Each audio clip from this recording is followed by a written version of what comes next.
두 번 일어난 일은 반드시 다시 일어난다. 코비드-19.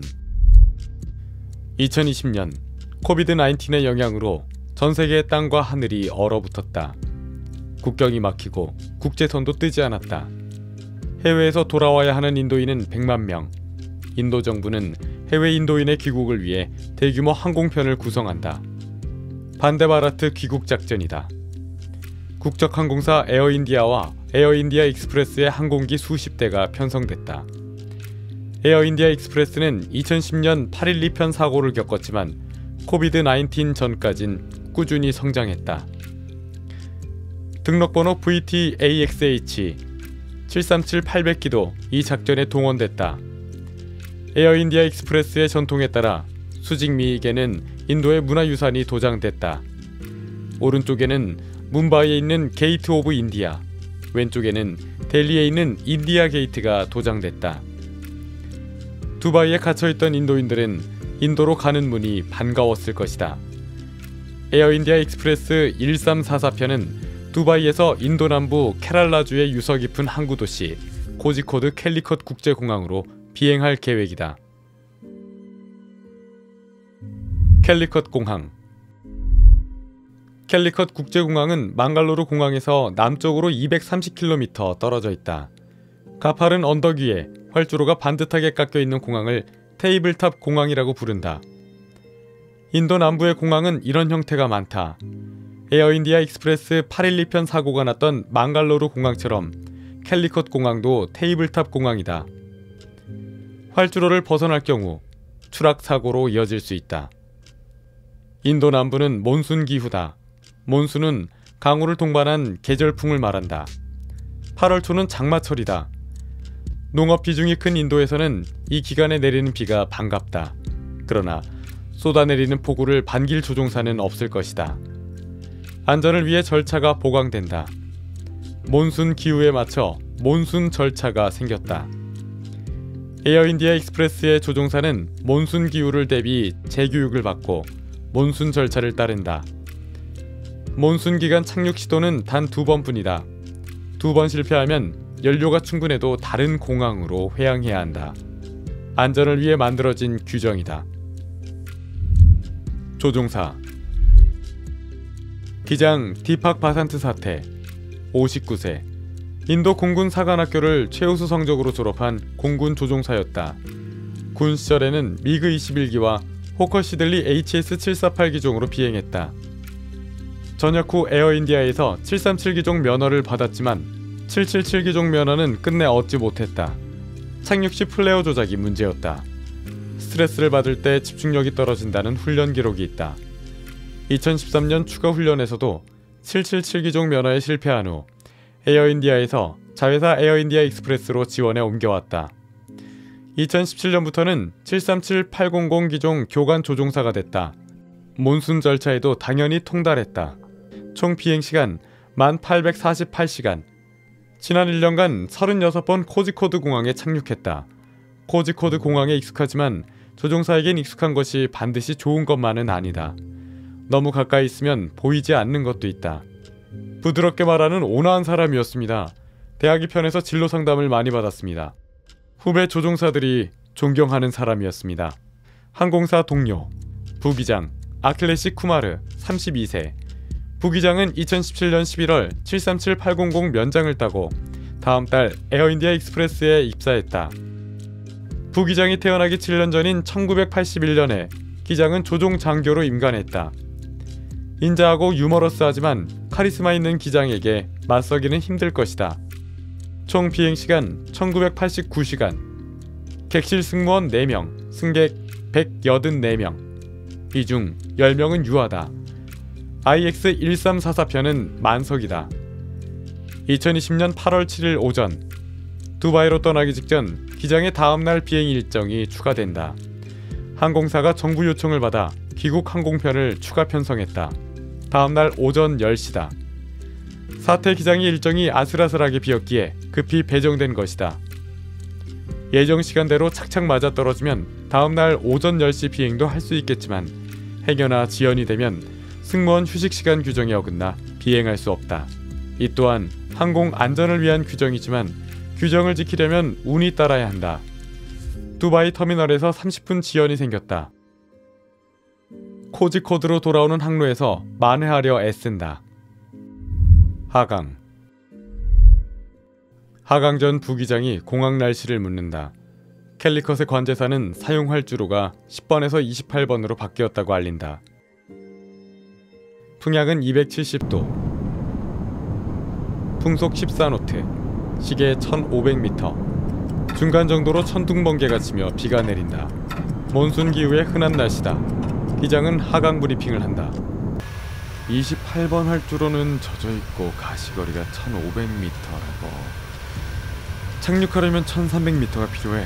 재미있어지겠는데. 풍향 270도의 풍속 14노트, 천둥번개 소나기, 돌풍이 불겠군. 정난운이 앞에 있는지 잘 살펴봐야 해. 자, 접근 절차를 ILS 28로 바꾸자. 이런 건 금방 할 수 있어. 부기장은 하강 허가를 받는다. 기장이 고도계 수정치를 묻는다. 최신 고도계 수정치는 1007 헥토파스칼입니다. 이런 걸로도 날씨를 알 수 있지. 알겠어?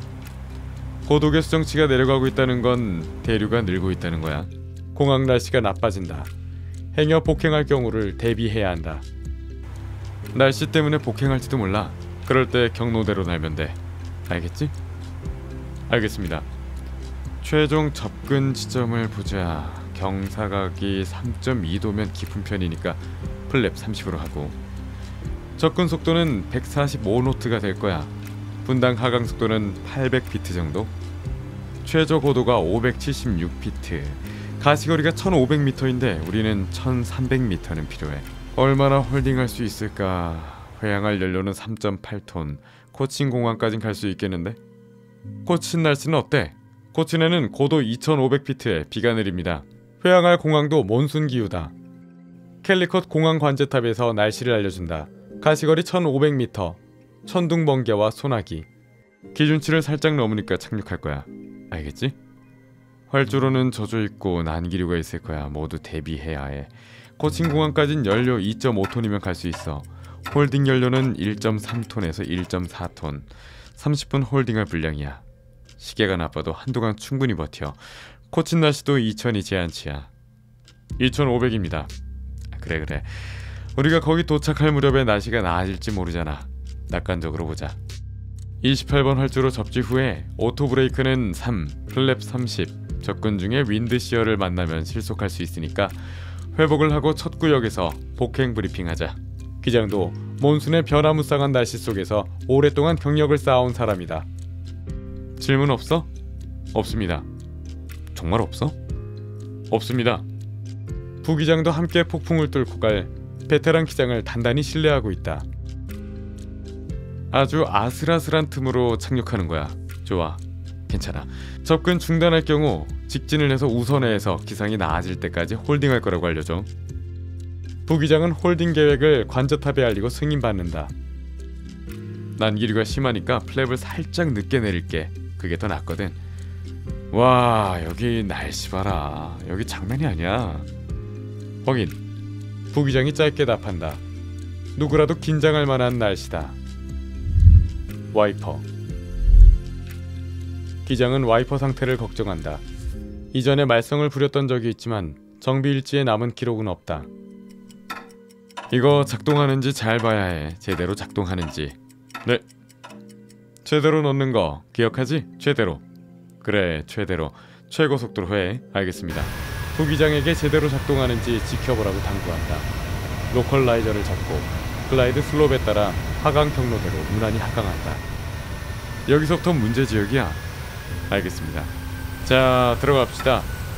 활주로 진입등 잘 확인해. 네, 플랩 30으로 내렸습니다. 진입등 확인했습니다. 폭우가 내리지만 현대항공기에게 그쯤은 문제가 아니다. 부기장은 와이퍼를 켠다. 그러나 제대로 작동하지 않는다. 어라? 무슨 일이야? 이런, 와이퍼가 말썽이네. 부기장도 얼결에 욕을 내뱉는다. 기장은 웃는다. 와이퍼 고장나기 딱 좋은 날이야. 기장은 호탕하게 웃어넘긴다. 위기 상황에서 여유있게 대처하는 것은 조종사의 좋은 품성이다.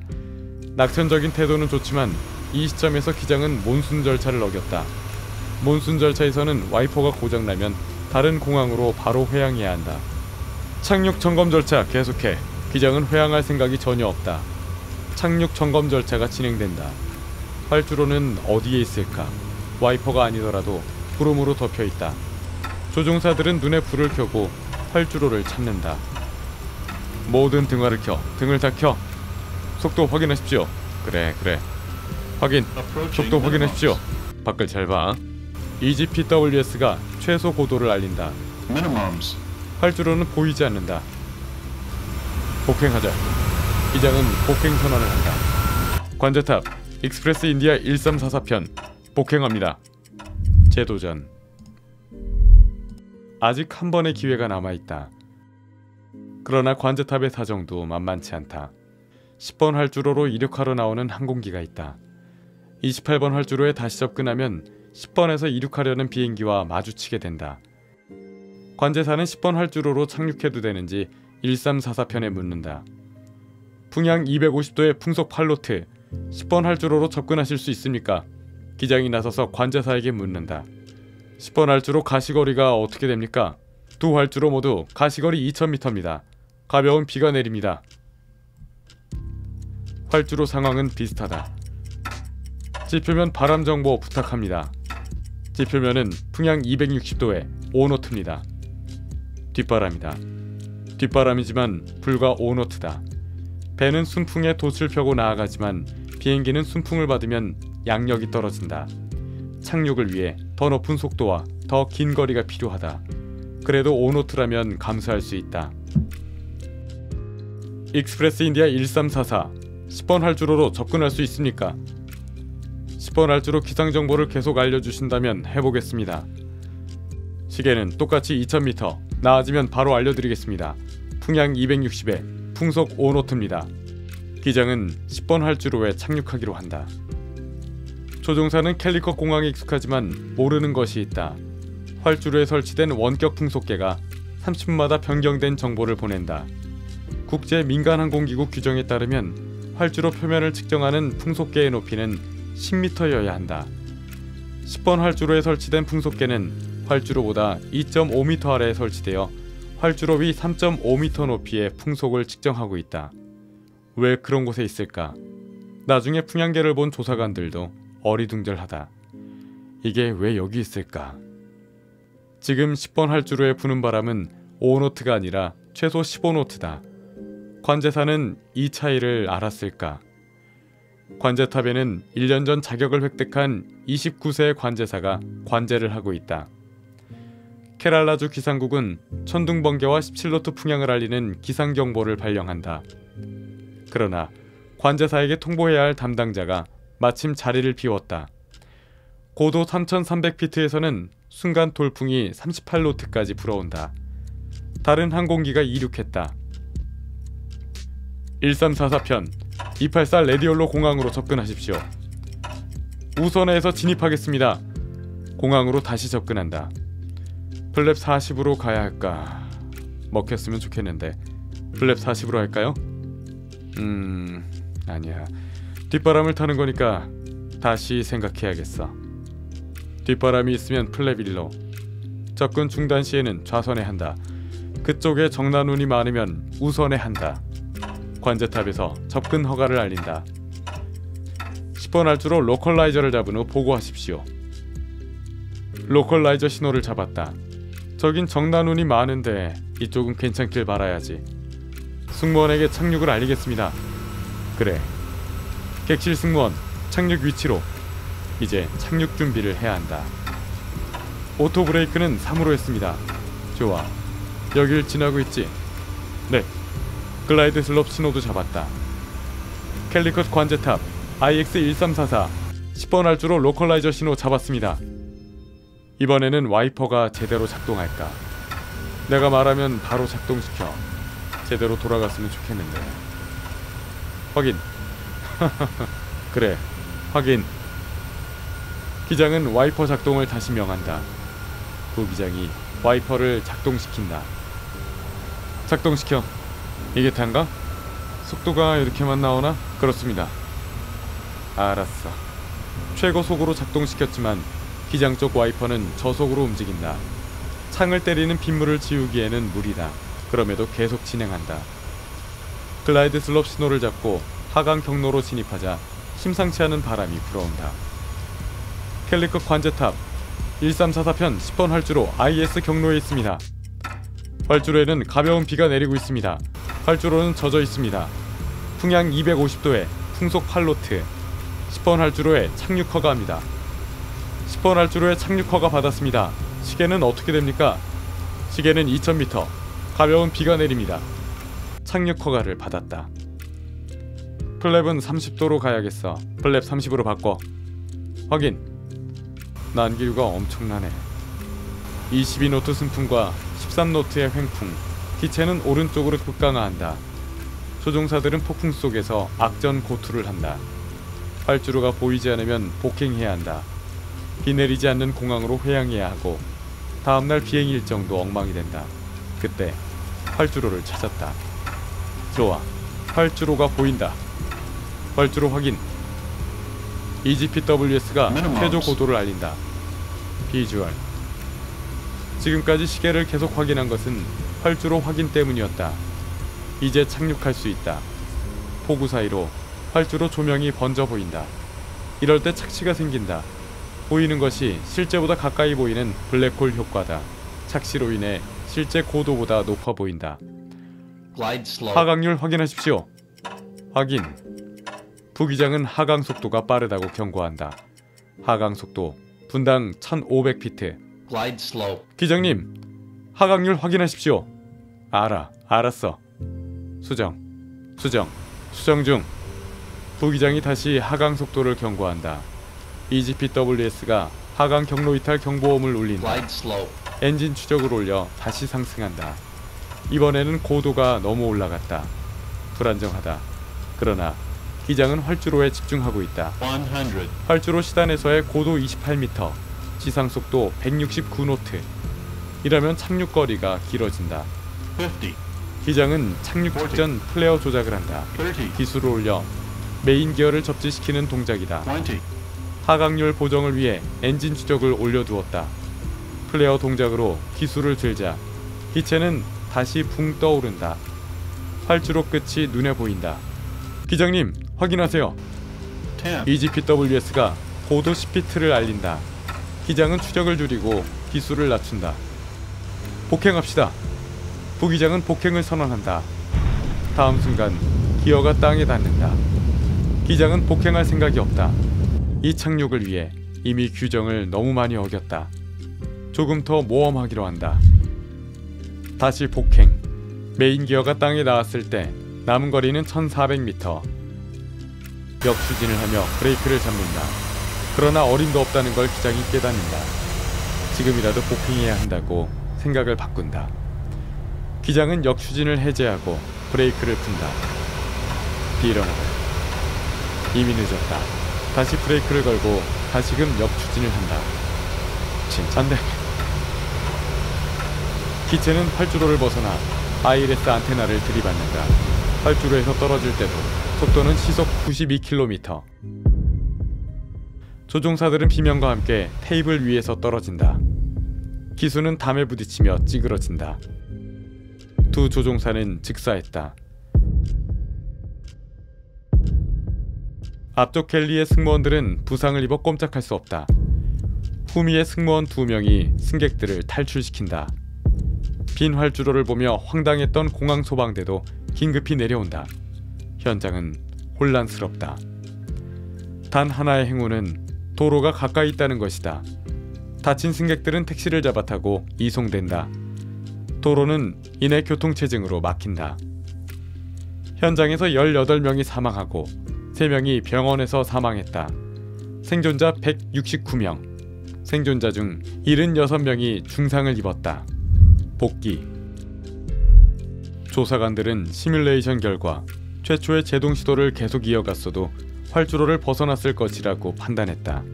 그러나 공항 밖으로 추락하지는 않았을 것이라고 분석했다. 기장이 제동 포기 후 복행한 시도도 틀렸다. 남은 거리로는 끝내 이륙하지 못하고 더 큰 참사를 불렀을 것이다. 부기장의 복행 선언을 따르는 것이 최선이었다. 기장이 무시했을 때는 부기장이 바로 조종관을 잡아야 했다. 2배의 나이, 5배의 비행 시간. 부기장은 기장을 끝내 거스르지 못했다. 10년 전 망갈로르 공항에서 일어난 것과 똑같은 일이 다시 한번 일어났다. 한번 일어난 일은 다시는 일어나지 않을 수도 있다. 그러나 2번 일어난 일은 반드시 다시 일어난다. 파울로 코엘류의 소설 연금술사 중